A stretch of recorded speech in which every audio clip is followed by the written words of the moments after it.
नमस्कार आदाब दोस्तों, हमारा नाम है आजाद। आप देख रहे हैं लाइव टीवी इंडिया।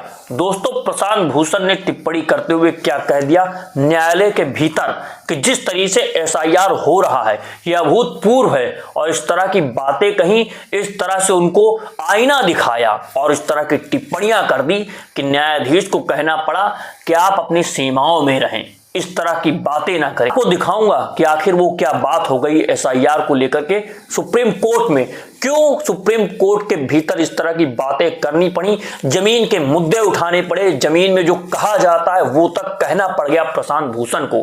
क्योंकि अब सरकारें जिस आधार पर काम करना चाहती हैं, क्योंकि मुख्य चुनाव आयुक्त यानी चुनाव आयोग जिस आधार पर जनता के मताधिकार को ठगने की कोशिश कर रहे हैं, प्रशांत भूषण ने जो जो आरोप लगाए हैं और जिस तरीके से देश में अभूतपूर्व कार्य हो रहे हैं उनकी उन्होंने प्रशंसा करते हुए तंज कस दिया।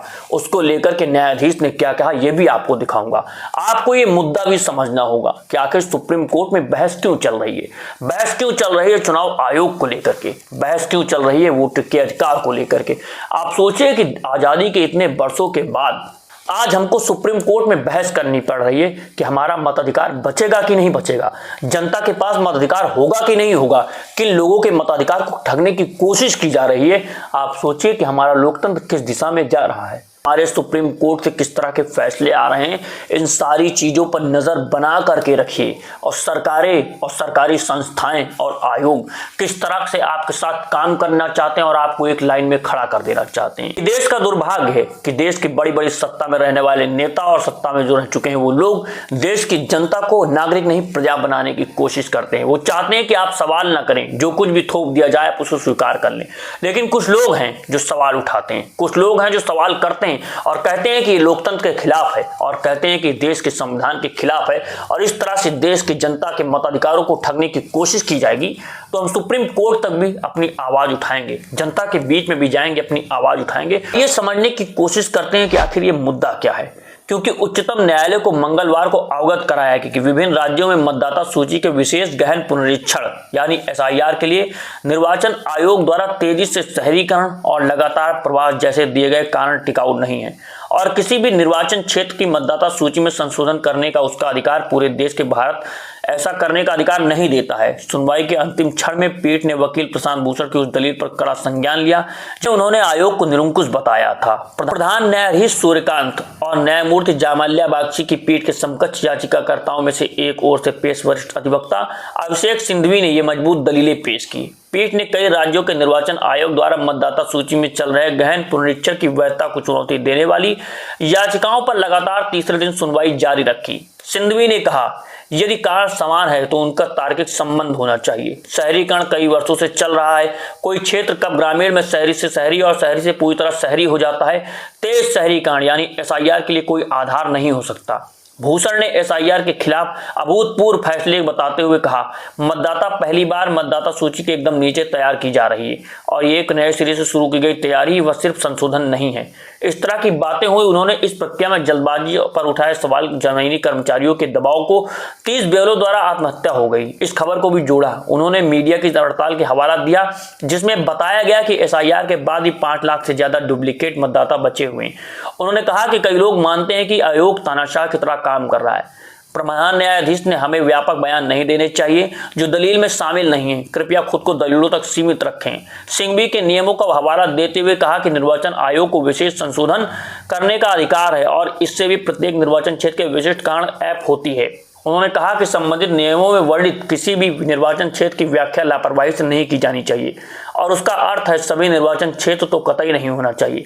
उन्होंने यह भी कहा कि यहाँ जो भी किया जा रहा है वह कानून का घोर उल्लंघन है।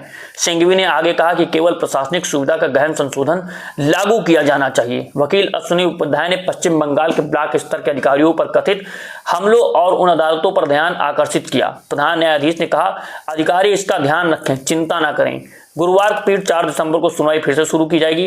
और दोस्तों, आपने देखा कि किस आधार पर सुप्रीम कोर्ट में बहस हो रही है वोट के अधिकार को लेकर, एसआईआर को लेकर। वकील साफ तौर पे कह रहे हैं कि यह तानाशाही का रुख इख्तियार करने की कोशिश की जा रही है और पूरे देश में सिर्फ इस बुनियाद पे एसआईआर इस तरह से नहीं किया जा सकता कि शहरीकरण बढ़ रहा है, लोग प्रवास कर रहे हैं। जहां जहां पर इस तरह की समस्याएं आ रही हैं वहां पर किया जा सकता है, उन राज्यों में किया जा सकता है।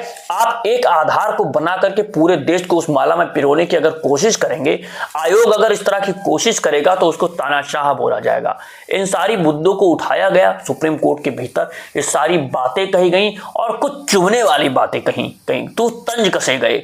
तो आयोग को जिस तरह से तानाशाह कह दिया गया, जिस तरह से कहा गया कि वो लोगों के लिए काम कर रहे हैं और जनता के मताधिकार को ठगने की कोशिश कर रहे हैं और एक ही सत्ता को बड़ा बनाने का प्रयास कर रहे हैं, तो उनको रोका भी गया। कहा गया कि दलीलों से हटकर के बात ना करें।